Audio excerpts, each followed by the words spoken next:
வக்ஃபு சட்ட திருத்தத்திற்கு எதிரான கண்டன பொதுக்கூட்டத்தில் நம் எல்லோரையும் சங்கமிக்க செய்த அல்லாஹ்விற்கு எல்லா புகழும் உண்டாவதாக. அன்பான பெருமக்களே, ஒன்றிய அரசு இந்த சட்டத்தை அமல்படுத்துகிற போது துவக்கத்திலே சொன்ன வார்த்தை, இஸ்லாமியர்களுடைய வளர்ச்சியிலே நாங்கள் முக்கியத்துவம் கொடுக்கிறோம் என்ற ஒரு வார்த்தை சொன்னது. இஸ்லாமியர்களுடைய வாழ்வாதாரங்களை முன்னேற்றுவதிலே நாங்கள் அக்கறை செலுத்துகிறோம் என்ற ஒரு வார்த்தை சொன்னது. ஆனால் வக்ஃபு சட்ட திருத்தத்திலே அப்படி ஒரு விஷயம் இருப்பதாக நமக்கு தெரியவில்லை. காரணம் என்னவென்று சொன்னால், வக்ஃபு சட்ட திருத்தத்தினுடைய ஒரு மசோதா இப்படி இருக்கிறது: ஒரு மனிதர் புதிதாக இஸ்லாத்திற்கு வந்தால் அவர் 5 ஆண்டுகள் கழித்துத்தான் ஒரு இடத்தை, ஒரு பொருளை வக்ஃபு செய்ய முடியும் என்று இந்த சட்டம் சொல்கிறது. ரப்பல் ஆலமீன் அல்லாஹ் சுப்ஹானஹு தஆலாவோ நபி அவர்களோ குர்ஆனிலோ ஹதீஸிலோ எங்கும் இந்த நிபந்தனை சொல்லப்படவில்லை. ஷரியத்தை பொறுத்தளவிற்கு இந்த தேசத்திலே வாழக்கூடிய எல்லா மனிதர்களும் இங்கு வாழுகிற போது அவர்களுடைய விருப்பத்திற்கு தகுந்தாற் போல தானம் செய்வதற்கு, வக்ஃபு செய்வதற்கான அனுமதியை இஸ்லாம் வழங்கி இருக்கிறது.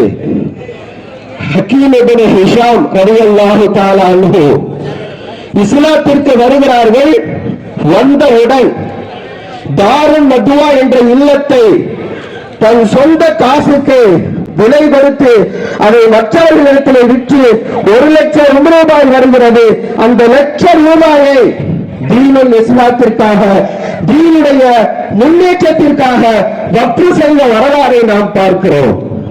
ஆனால் இஸ்லாமிய மார்க்கத்தினுடைய ஷரியத் சொல்கிறது, ஒரு மனிதர் இஸ்லாமிலே வந்துவிட்டால் அவர் உடனடியாக வக்ஃபு செய்வதற்கான அனுமதி இருக்கிறது. ஆனால் ஒன்றிய அரசு கொண்டு வந்திருக்கக்கூடிய இந்த சட்ட திருத்தத்தின்படி 5 ஆண்டுகள் அவர் இஸ்லாமியராக இருந்ததற்கு பின்னர் தான் அங்கே வக்ஃபு செய்ய முடியும் என்ற இந்த சட்டம் இஸ்லாமிய ஷரியத் சட்டத்திற்கு முரணாக இருக்கிறது என்கிற காரணத்திற்காக இந்த சட்டத்தை நாங்கள் வன்மையாக கண்டிக்கிறோம். அது மாத்திரமல்ல, இந்த தேசம் என்பது பன்முகத்தன்மை கொண்ட பல மக்கள் வாழக்கூடிய தேசத்திலே வாழ்ந்து கொண்டிருக்கிறோம். இந்திய அரசியலமைப்பு சட்டம் நமக்கு தேவைப்படுகிறது, அதை நாம் மதிக்கிறோம். ஆனால் இந்த வக்ஃபு சட்ட திருத்த மசோதாவிலே ஒரு சட்டம் சொல்கிறது, 25 என்கிற ஆக்டின் படி அவரவர் மத சுதந்திரத்தை பின்பற்றி அவரவர்களுடைய சொத்துக்களை பாதுகாப்பதற்கான உரிமை இருக்கிறது என்று சொல்லுகிற போது, வக்ஃபு சட்ட திருத்த மசோதாவினுடைய அடிப்படையிலே இஸ்லாமியர்கள் அல்லாதவர்களையும் இங்கே இந்த வக்ஃபு வாரியத்திலே பொறுப்பாளிகளாக, நியமனதாரர்களாக ஆக்க முடியும் என்று இந்த சட்டம் சொல்கிறது. எனவே இது இந்திய அரசியலமைப்பு சாசனத்திற்கு முரணாக இருக்கிறது. எனவே அரசியலமைப்பு சாசனத்திற்கும் ஷரியத்திற்கும் முரணாக இருக்கக்கூடிய இந்த சட்டத்திற்கு ஒரு காலமும் நாங்கள் ஒத்துழைப்பு நல்க மாட்டோம்.